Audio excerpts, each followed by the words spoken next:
Howdy, y'all. Asha Hawksworth here with another episode of Redneck Lesbian. Today we're going to talk about Epstein, a symbol of the corrupt ruling class. Now, there is something of a tradition or mythos of elites exploiting or sacrificing young people. Abraham was, theoretically, asked to sacrifice his son, and was about to before discovering it was just a prank. There was this Hungarian countess who was said to have killed hundreds of young girls to bathe in their blood and preserve her youth. And predictably, only her complicit servants paid for that crime. The Greek god Cronus, or Saturn, famously ate his children, because a prophecy stated that one of his children would overthrow him. And children do, you know. They take up the torch that we inevitably must relinquish to go forward. At the heart of these stories is our own fear of death, of yielding power, and of course greed. All ruling classes exhibit these features. They are afraid of growing old and losing power, certainly, but mostly they fear consequences. Their abuse of power and the things they have done to preserve it, if known, would make them targets of very angry people. This is why the elites break laws and any moral code you can think of in groups. They need each other to codify the lies. They need each other for protection. And together they animate the egregore Moloch, the devourer of children and symbol of pain and greed. Have you ever seen Stanley Kubrick's film Eyes Wide Shut? Of that film, Nicole Kidman may or may not have said, "Stanley told me the world is run by pedophiles." One can easily imagine him saying that after you watch the movie. Eyes Wide Shut is about the secret world of elites and how they use people and children, how they protect one another and their secrets. Kubrick spent 18 months editing the film, and then he showed it to Warner Brothers executives. He reputedly had arguments with them afterward. He died 4 days later. Cough, cough. Long story short, the movie was recut. It was reportedly meant to have a third-person narrative that does not appear in the final version. On a Joe Rogan podcast with Quentin Tarantino, and yes, I know Joe Rogan, Roger Avary had this to say. There's an entire thread that's been squashed in that film, and that's the two men who follow Cruise throughout the movie, that are constantly in the background of the film, who eventually, in the final shots of the film, you see Tom Cruise and Nicole Kidman in that final scene in the toy store when she's looking at the Rosemary's Baby bassinet, which is totally Kubrick saying something, and the final line of the movie is coming up. You see these two guys walking off with the daughter. They're taking her away. Cruise and Kidman have given their daughter to the pedo cult. That's what was supposed to happen at the end of the movie. Well, now that would change the narrative of the film completely, wouldn't it?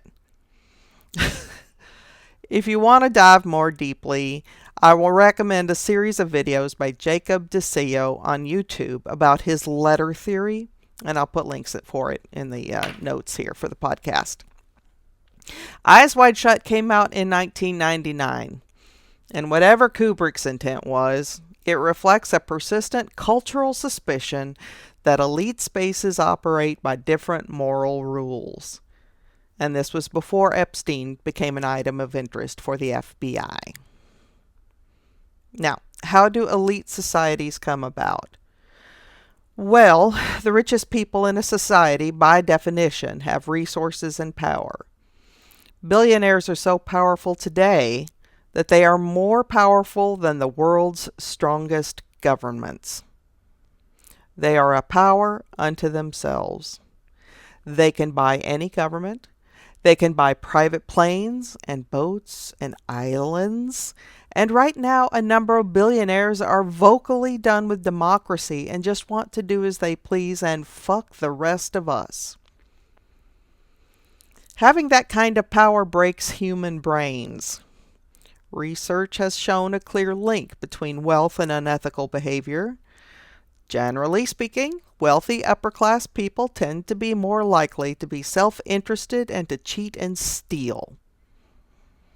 Does wealth create sociopaths, or do sociopaths do whatever is necessary to create wealth? Chicken or egg? So yes, billionaires can buy whatever and whomever they want, but are they satisfied? Ever? Like an addict, billionaires have to keep upping the stakes to get a high. Does breaking the law give them a high? Well, looks like it. Does getting away with taboo shit give them a high? Turns out, yes, it does. And if they can do it in groups, well, then they're a tribe, and they can protect one another. Secrecy matters because it creates in-group trust, filters outsiders, signals power without explanation, and protects their activities from scrutiny. They're a team. They belong together. They have a private language and private rituals. They know each other's secrets, so who's going to squeal? Secret societies don't necessarily believe in anything outside of themselves, but symbolism is useful. Symbols and coded language allow for denial. Oh, that? It was just a joke. You're reading too much into it. Ambiguity provides deniability. Now that it's obvious how much Trump is mentioned in the Epstein files, have you heard much from QAnon? No? No drops? Because the heart of QAnon is that the world is run by a global cabal of pedophiles. And honestly, yeah, kinda.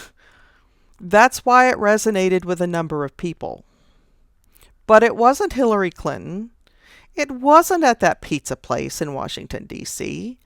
It was in Palm Beach, Florida. It was recruiting at Mar-a-Lago. It was in the Virgin Islands. QAnon originated on 4chan's politically incorrect board, the home of Gamergate and Trumpism in general. The founder of 4chan and the /Paul group is Christopher Poole, who does in fact make an appearance in the Epstein files. Boris Nikolic, who is named as a backup executor in Epstein's will, introduced them. Anonymous ecosystems like 4chan thrive on ambiguity and provocation, often feeding disinformation, which is the whole point of QAnon. QAnon was an exercise in redirection. It works like this. You start with something true. You add something unprovable and emotionally explosive, such as they're satanic child-sacrificing cultists. Then you introduce a secret decoder structure. Only insiders who follow Q will understand. Wink, wink. Reframe accountability as spectacle. Trust the plan. Mass arrests are coming. Do you see any mass arrests? No, because Q followers are waiting for clues and revelations and fighting online culture wars. They become disempowered because all of our institutions feel compromised or irrelevant, and the enemy is demonic. This moves attention away from the corruption and prosecution that should be occurring, because the assumption becomes reform is impossible.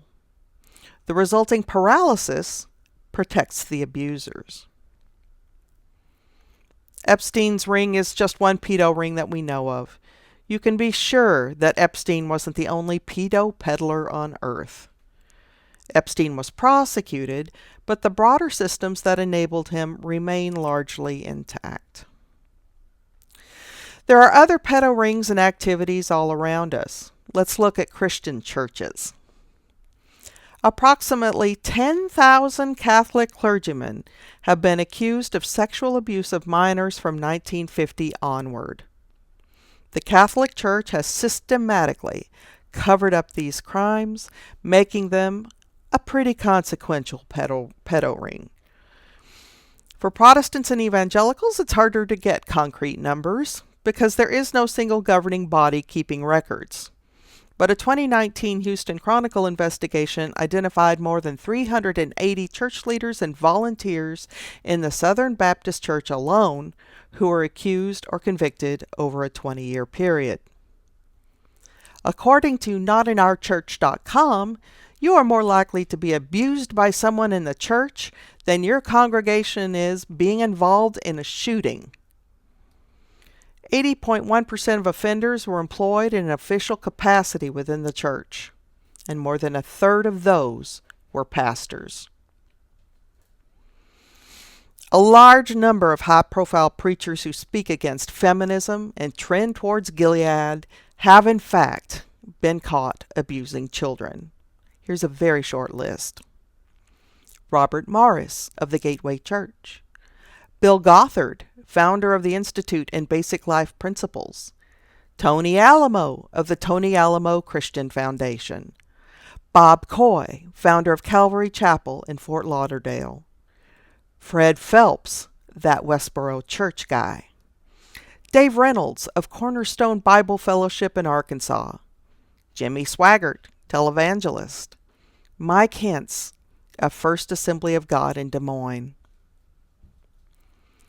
These kinds of men also tend to support Republican politicians, and there's a long list of Republicans who have been accused or convicted of assaulting children.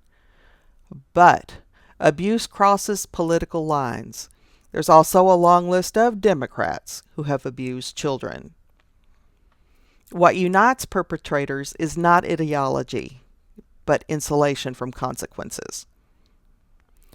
The point is that concentration of power often creates environments where abuse can be concealed and protected. But let's not just look at the perpetrators. Watch the 60 Minutes interview with Virginia Giuffre, who supposedly committed suicide last year. Sure, so did Jeffrey Epstein. One thing that's very clear in Virginia's testimony is that a lot of people who were not doing the actual raping were nonetheless enabling it. Doctors, psychiatrists, dentists, admins, household staff, both men and women. Additionally, Epstein was friends with police chiefs and officers, judges, lawyers, accountants, and especially bankers, all of whom looked the other way or were actively complicit. There's a reason that these rich perverts are attracted to authoritarianism. Authoritarian systems, whether religious or merely political, tend to centralize power in ways that weaken accountability. A narrowly defined upper class, rich white men, are free to do whatever they like, to whomever they like. Women are reduced to domestic and sexual servitude, children are commanded and worse, and people they don't like or who won't agree are enslaved or killed. It's like what they do now, only they don't have to hide it. This fits so neatly with religious corruption because of the patriarchal and authoritarian nature of a lot of Christianity. Jehovah, the angry God, tells the white man what to do. The white man is Jehovah's representative on earth, and he does what he likes with the people in his orbit like so much cattle. The billionaires have been pretty open about their fascist ideals. Epstein said this to billionaire Peter Thiel in an email. Brexit, just the beginning. Return to tribalism. Counter to globalization. Amazing new alliances. You and I both agreed zero interest rates were too high, and as I said in your office, finding things on their way to collapse was much easier than finding the next bargain. In other words, let it all collapse and then pick at the carcass. A collapsed economy provides bargain basement prices for what's left. And with society in tatters, well, let's impose ourselves as the new masters and feast on the rest. If you've been wondering why Trump appears to be purposely tanking the country, well, there you go. Grifting is a huge part of the Epstein network. He's not befriending blue-collar workers here. He's building a network of powerful people that he can leverage for money and influence, all while filming them rape kids in his home and island. Where are those videotapes? Oh, I'm sure they're somewhere safe for the elites in the ring. Tech bros, politicians from around the world, other billionaires, well-connected people who know other important people, all of them come together to grift and to rape, not just children, but our environment, our governments, and the citizenry. Why? Because they can. If you can stomach looking at the Epstein files, and it's important to understand what they say, the clear takeaway is how deeply cynical and uncaring these people are. The platitudes of Deepak Chopra look pretty grim when viewed through the lens of what he really thought. As he said in an email to Jeffrey Epstein, God is a construct. Cute girls are real. Epstein responds, does a cell have form? Is a cell aware? Does it have emotion? Does it perform actions? Did you find me a cute Israeli? Yeah. Everything is just a joke. What they say to the world is a joke. What they say behind closed doors is a joke. What they do is just one big joke, and we are the butt of it. Meanwhile, the DOJ released files with the names of perpetrators redacted, but with the names and faces of victims exposed. That sends a very clear message about who is valued and who is not. And yet, we have unredacted passages like this, which I have personally read in the Epstein files, and no action is taken whatsoever to remove the president. Quote, online complainant reported she was a victim and witness to a sex trafficking ring at the Trump golf course in Rancho Palos Verdes, California, between 1995 to 1996.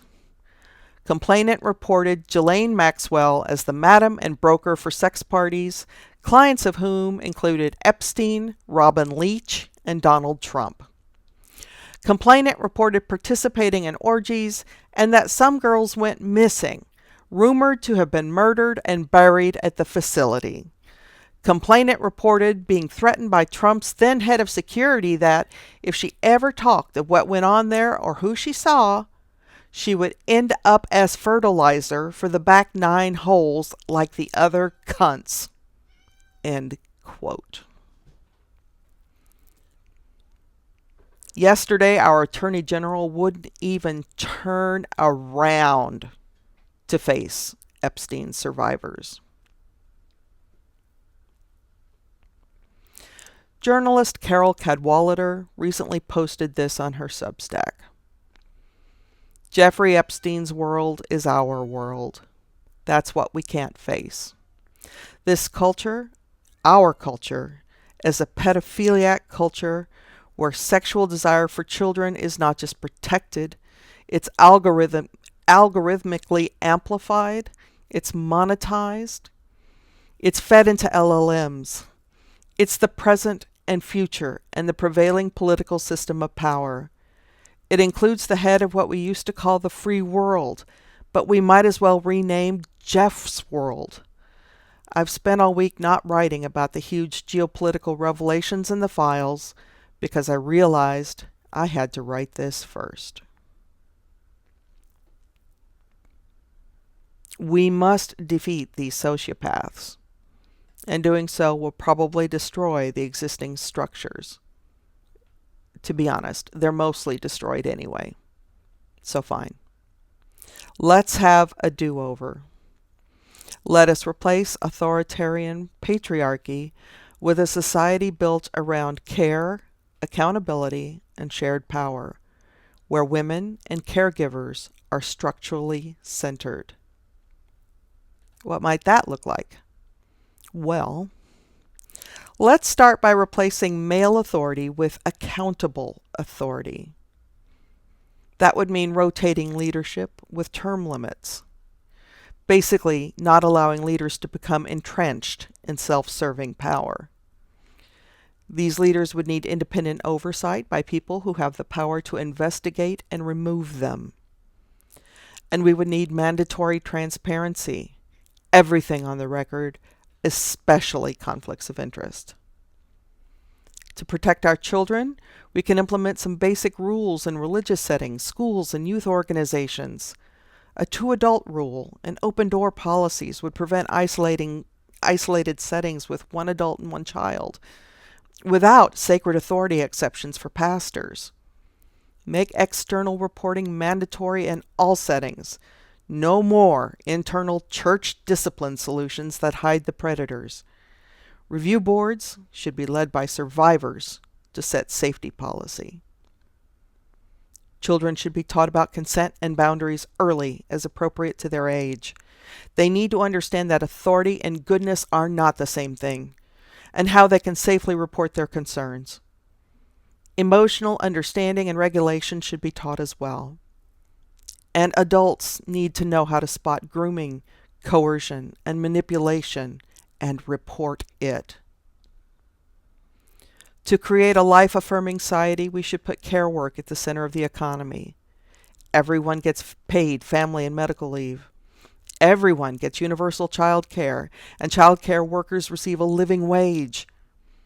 If you spent years caregiving, you get retirement credits that prevent you from being economically punished for raising kids or taking care of elders.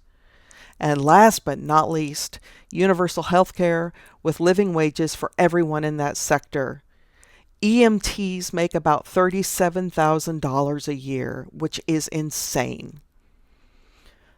Communities can implement mutual aid circles, land trusts, and co-ops. Community gardens bring people together and help prevent food insecurity. Time banks allow for an exchange of hours, care, or services instead of money. If you look closely, Minneapolis has already begun this process. We need to build more cooperative businesses, which are run democratically by all owners, not just a CEO and a board. A hierarchy is not needed to get things done. Women in historically disadvantaged communities should be encouraged to own property and businesses of their own. We can do that by providing access to capital via microloans, community funds, or public banks.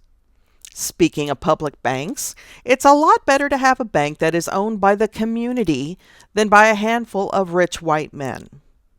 Support public banks everywhere.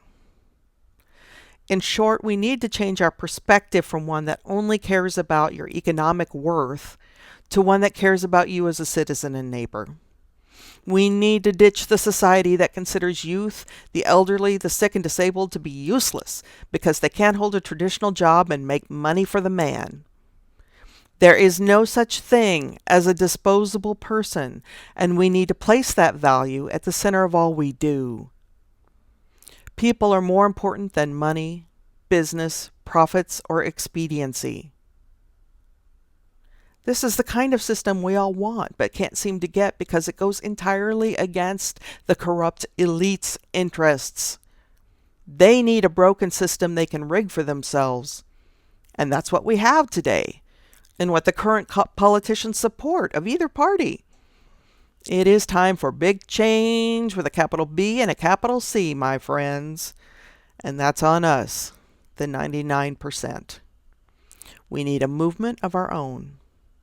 Let's invest in and protect our children, treasure the knowledge of our elders, and integrate everyone into the community square. Now, that would really make America great. Thanks for listening. I'll catch y'all next time.